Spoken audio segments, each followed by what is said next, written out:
Desain taman cerdas, cara mengubah pekarangan kecil jadi mesin uang sebelum lanjut. Yuk klik tombol subscribe dan share, serta like biar nggak ketinggalan video terbaru dari kami. Dan kalau kamu suka, bisa klik tombol thanks atau terima kasih di kanan bawah ya. Dan juga kalau kamu punya ide tema video berikutnya, langsung aja tulis komen di bawah ya. Yuk kita lanjut lagi. Pernah nggak sih kamu berdiri di halaman rumah sendiri, entah itu di depan, di samping, atau di belakang rumah, sambil pegang sapu atau selang air, lalu dalam hati ngomel pelan, ini taman tiap hari minta dirawat, minta disiram, minta dibersihin, tapi kontribusinya ke hidup kayaknya nol besar. Aku pernah ada di fase itu, dan jujur saja, rasanya agak nyebelin. Karena di satu sisi kita lagi pusing mikirin uang, mikirin kebutuhan rumah tangga yang rasanya nggak ada habisnya. Sementara di sisi lain, ada sebidang tanah yang kita rawat setengah hati. Cuma supaya rumah kelihatan rapi dan nggak malu sama tetangga. Masalahnya, dari kecil kita diajarin kalau taman itu fungsinya buat indah, buat adem, buat tempat foto, buat bikin rumah kelihatan hidup. Nggak pernah ada yang bilang kalau taman itu juga bisa diajak kerja sama. Padahal kalau dipikir pelan-pelan, tanah sekecil apapun itu aset. Dan aset yang cuma jadi pajangan, sebenarnya lagi tidur nyenyak. Sambil kita yang kerja banting tulang di luar. Aku inget banget satu momen ketika kondisi keuangan lagi mepet banget. Tagihan datang bertubi-tubi. Harga bahan pokok naik pelan tapi konsisten. Penghasilan segitu-segitu saja. Dan kepala rasanya penuh sama kalimat, nanti juga ada jalan. Masalahnya, kata nanti itu sering terlalu lama datang. Di momen itulah, aku mulai sering berdiri di taman sambil bengong. Bukan bengong estetik ya, tapi bengong penuh tekanan hidup. Dan lucunya, taman kecil itu selalu ada di situ. Tiap hari, tiap pagi, tiap sore, tapi nggak pernah aku libatkan dalam obrolan soal masa depan. Awalnya aku mikir, masa iya taman segini kecil bisa jadi mesin uang? Jangan-jangan cuma teori manis dari orang yang tamannya luas dan modalnya gede. Aku yakin kamu juga pernah ngerasa gitu. Karena di internet, semua kelihatan gampang. Padahal, praktiknya sering bikin geleng-geleng kepala. Tapi justru dari rasa nggak percaya itu, aku mulai ngulik. Bukan dengan niat pengen cepat kaya, tapi dengan niat sederhana. Gimana caranya taman ini minimal bisa bantu hidup, bukan malah jadi beban. Dan di situ aku sadar, kesalahan terbesar kebanyakan orang itu bukan karena lahannya sempit, tapi karena cara mikirnya langsung lompat jauh. Kita sering keburu pengen hasil besar, pengennya langsung panen banyak, pengennya langsung jual mahal, pengennya langsung kelihatan sukses. Padahal, taman produktif itu lebih cocok diperlakukan kayak tabungan kecil yang rajin diisi, bukan jackpot dadakan. Tips pertama yang paling penting adalah mengubah fungsi taman di kepala kita. Berhenti melihat taman cuman sebagai dekorasi, mulai lihat taman sebagai alat bantu keuangan keluarga. Contoh paling sederhana dan paling logis adalah sayur dan bumbu dapur harian. Coba kamu hitung jujur, dalam sebulan berapa kali beli cabai, bawang, tomat, daun bawang, atau seledri? Kelihatannya receh, tapi kalau dijumlahkan, seringkali bikin kaget sendiri. Waktu aku mulai nanam sendiri, awalnya cuma buat iseng. Tapi begitu belanja bulanan turun, rasanya kayak nemu uang di saku celana lama.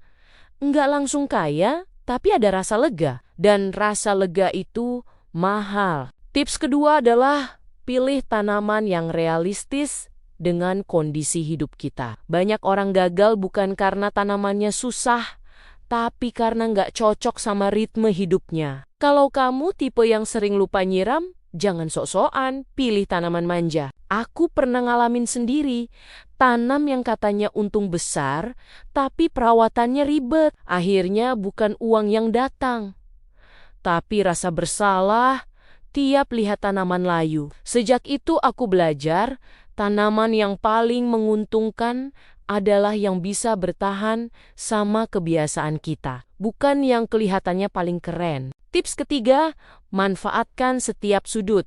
Sekecil apapun, banyak orang merasa lahannya nggak cukup. Padahal seringkali masalahnya bukan di luas, tapi di tata letak. Dinding kosong, pagar, bahkan sudut sempit yang biasanya cuma jadi tempat taruh ember, itu semua bisa dihidupkan. Aku pernah lihat tetangga yang tamannya kecil banget, tapi rapi dan produktif. Bukan karena modal gede, tapi karena dia telaten mikirin fungsi tiap jengkal. Dan lucunya, hasilnya konsisten, nggak meledak, tapi selalu ada. Tips keempat, jangan langsung mikir jual. Ini penting banget dan sering bikin orang gagal di awal. Fokus pertama adalah penghematan. Waktu kamu bisa ngurangin belanja dapur, itu sama saja kayak nambah penghasilan tanpa harus cari pembeli. Dan dari situ tekanan mental turun. Begitu mental turun, baru kita bisa mikir lebih jernih soal langkah berikutnya. Tips kelima, kalau mau mulai jual, mulai dari yang paling dekat, tetangga, teman, atau grup kecil. Nggak perlu branding ribet, nggak perlu kemasan mewah. Aku pernah jual hasil kecil dari taman ke tetangga.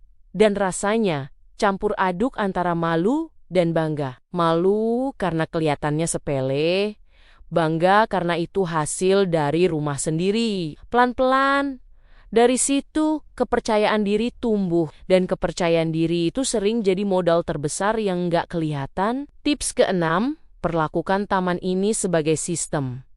Bukan proyek sekali jadi. Tanam, panen, tanam lagi, ulangi. Banyak orang berhenti karena ngerasa hasilnya kecil. Padahal justru di pengulangan itulah kekuatan utamanya. Kayak air yang jatuh pelan-pelan tapi bisa ngikis batu. Tips ketujuh, libatkan keluarga. Bukan cuma biar ringan, tapi biar ada rasa memiliki bersama. Anak belajar proses, pasangan ikut ngerasain manfaat. Aku pernah lihat perubahan kecil di rumah waktu taman mulai produktif. Obrolan bukan cuma soal capek kerja, tapi soal rencana kecil ke depan.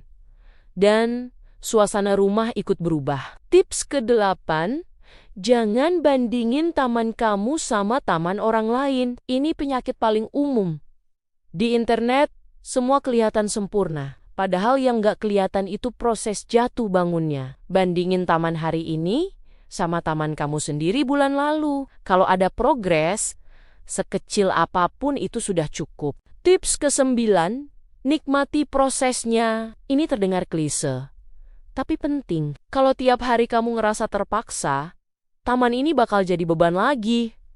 Sisipi bercanda sama diri sendiri, ketawa waktu panen kecil, dan nikmati momen-momen sederhana. Karena pada akhirnya, taman cerdas itu bukan cuma soal uang. Ini soal rasa aman, soal punya pegangan kecil di tengah hidup yang gak pasti. Dan yang paling penting, ini soal merasa berdaya, bukan cuma nunggu keadaan membaik, tapi aktif bikin kemungkinan. Jadi kalau hari ini kamu punya taman kecil, atau bahkan cuma sisa tanah sempit yang sering kamu anggap nggak berguna, jangan langsung minder. Justru dari ruang kecil itulah sering lahir perubahan besar.